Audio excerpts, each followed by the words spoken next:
PUC ಮುಗಿಸಿದವರಿಗೆ good news.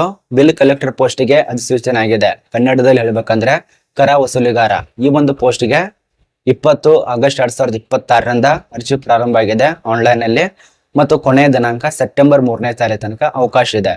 ಅಧಿಸೂಚನೆ ನೋಡಿ 20 ಆಗಸ್ಟ್ 2026ರಂದು ನೋಟಿಸ್ ಆಗಿದೆ ಕರ್ನಾಟಕ ಸರ್ಕಾರದಿಂದ. ಇದೊಂದು ಗ್ರಾಮ ಪಂಚಾಯತಿ ಕರ್ನಾಟಕ ಜಿಲ್ಲಾ ವ್ಯಾಪ್ತಿಯಲ್ಲಿ ಬರುವಂತ ಗ್ರಾಮ ಪಂಚಾಯತಿಯಲ್ಲಿ ನೇಮಕಾತಿ ಮಾಡ್ತಿದ್ದಾರೆ. ಟೋಟಲ್ ಆಗಿ 31 ಪೋಸ್ಟ್ ಇದಾವೆ. ಈ 31 ಪೋಸ್ಟ್ ಕರ ವಸೂಲಿಗಾರ, ಬೇರೆ ಪೋಸ್ಟ್ ಇರೋದಿಲ್ಲ, ಕರ ವಸೂಲಿಗಾರ ಪೋಸ್ಟ್ ಇರತ್ತೆ. ಇನ್ನೊಂದು ಗುಡ್ ನ್ಯೂಸ್ ಏನಪ್ಪಾ ಅಂದ್ರೆ ನೀವೇನ್ ದ್ವಿತೀಯ PUC ಅಲ್ಲಿ ಪರ್ಸೆಂಟೇಜ್ ಮಾಡಿದಿರಲ್ಲ ಅವಾಗ ಗೊತ್ತಾಗೋದಿಲ್ಲ. ಅದು ದ್ವಿತೀಯ PUC ಅಲ್ಲಿ ಏನು ಓದ್ತಿರ್ತಾರಲ್ಲ ಅವಾಗ ಇಷ್ಟೇ ಪರ್ಸೆಂಟೇಜ್ ಮಾಡ್ಬೇಕು, ಈ ರೀತಿಯಾಗಿ ಮುಂದ್ಗಡೆ ನಿಮಗೆ ಹೆಲ್ಪ್ ಆಗತ್ತೆ ಅಂತ ಅವಾಗ ಗೊತ್ತಾಗಲ್ಲ. ಈಗೇನ್ ಇಂಥ ಒಂದು ಪೋಸ್ಟ್ ಕರಿತಿರ್ತಾರಲ್ಲ ಇವಾಗ ನಿಮ್ಗೆ ಅನ್ಸತ್ತೆ ಅವಾಗಲೇ ನಾನು ಚೆನ್ನಾಗಿ ಓದಿದ್ರೆ, ಒಳ್ಳೆ ಪರ್ಸೆಂಟೇಜ್ ಮಾಡಿದ್ರೆ, ಒಳ್ಳೆ ಮಾರ್ಕ್ಸ್ ತಗೊಂಡಿದ್ರೆ ಒಳ್ಳೇದಿರ್ತಿದ್ದ ಅಂತ ಹೇಳಿ. ಕಾಲ ಮಿಂಚಿರತ್ತೆ, ಹೇಳಕ್ಕಾಗಲ್ಲ. ನಮ್ದು ಕೂಡ ಹಂಗೆ. ನಾವು SSLC ಅಲ್ಲಿ ದ್ವಿತೀಯ PUC ಓದುವಾಗ, ಡಿಗ್ರಿ ಓದುವಾಗ ಅವಾಗ ಏನು ಗೊತ್ತಿರ್ತಿಲ್ಲ ನಮ್ಗೆ. ಆರಾಮ್ ಹರಿಗಾಡೋದು, ತಿರುಗಾಡೋದು, ಮನೆಗ್ ಬರೋದು, ಹಿಂಗೆ ನಮ್ ಜೀವನ. ಈಗ ಅನಿಸ್ತೆ ನಮ್ದು ಕೂಡ ಎಷ್ಟು ಪರ್ಸೆಂಟೇಜ್ ಇದ್ರೆ ಇಂಥ ಒಂದು ಪೋಸ್ಟ್ ಇದೆ ಅಂತೇಳಿ. ನಾ ಎಲ್ಲ PTಗೆ ಹಾಕೋದಕ್ಕೆ ಮುಖ್ಯ ಕಾರಣ ಏನಪ್ಪಾ ಅಂದ್ರೆ ನೋಡಿ, ಈ ಒಂದು ದ್ವಿತೀಯ PUC ಅಲ್ಲಿ ಏನ್ ಪರ್ಸೆಂಟೇಜ್ ಮಾಡಿದ್ರಲ್ಲ ಆ ಒಂದು ಅಂಕದ ಆಧಾರದ ಮೇಲೆ ಈ ಕರ ವಸೂಲಿಗಾರ ಪೋಸ್ಟ್ ನೇಮಕಾತಿ ಆಗ್ತಾ ಇದೆ. ನೋಡಿ, ಯಾವೊಂದು ವಿದ್ಯಾರ್ಥಿಗಳು ಈ ಒಂದು ಕರ ವಸೂಲಿಗಾರ ಪೋಸ್ಟ್ಗೆ ಅರ್ಜಿ ಸಲ್ಲಿಸಬೇಕು, ಈ ಒಂದು ಜಾಬ್ ತಗೋಬೇಕಂತ ಇದ್ದೀರಲ್ಲ, ವಿಡಿಯೋ ಕೊನೆತನಕ ನೋಡಿ, ಈ ಒಂದು ಚಾನೆಲ್ಗಳಿಗೆ ಸಬ್ಸ್ಕ್ರೈಬ್ ಮಾಡ್ಕೊಳ್ಳಿ.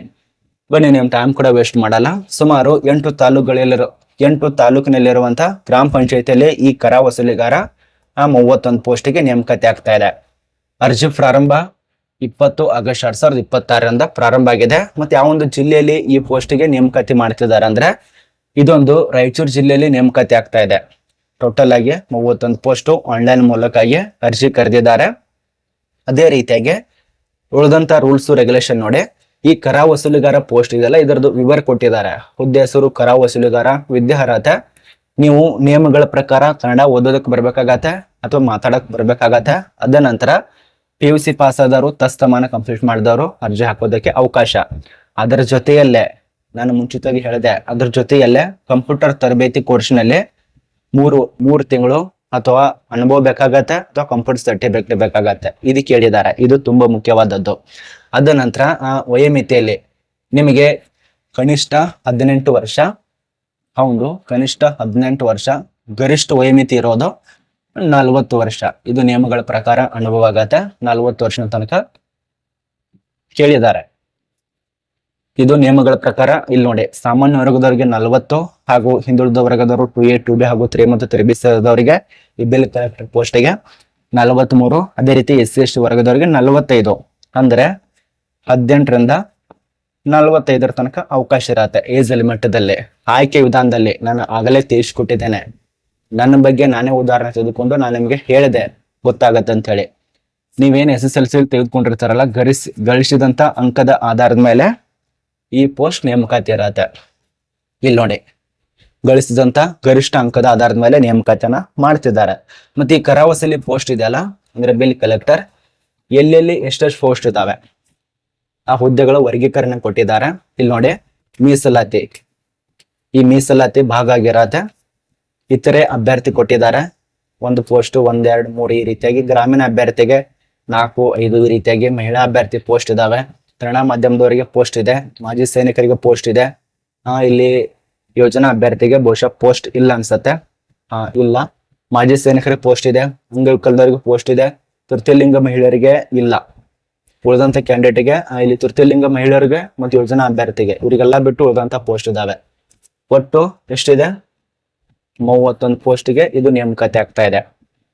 ಅದೇ ರೀತಿಯಾಗಿ ಇಲ್ಲಿ ಗ್ರಾಮ ಪಂಚಾಯತಿಯಲ್ಲಿ ಖಾಲಿ ಇರುವಂತ ಕರ ವಸೂಲಿಗಾರ ಪೋಸ್ಟ್ ಯಾವ್ಯಾವ ಒಂದು ವೃಂದದಲ್ಲಿ ಎಷ್ಟಿದ್ದಾವೆ ಅಂದ್ರೆ ತಾಲೂಕು ವಿವರ ಇರತ್ತೆ, ಗ್ರಾಮ ಪಂಚಾಯತಿ ಹೆಸರು ಇದಾವೆ,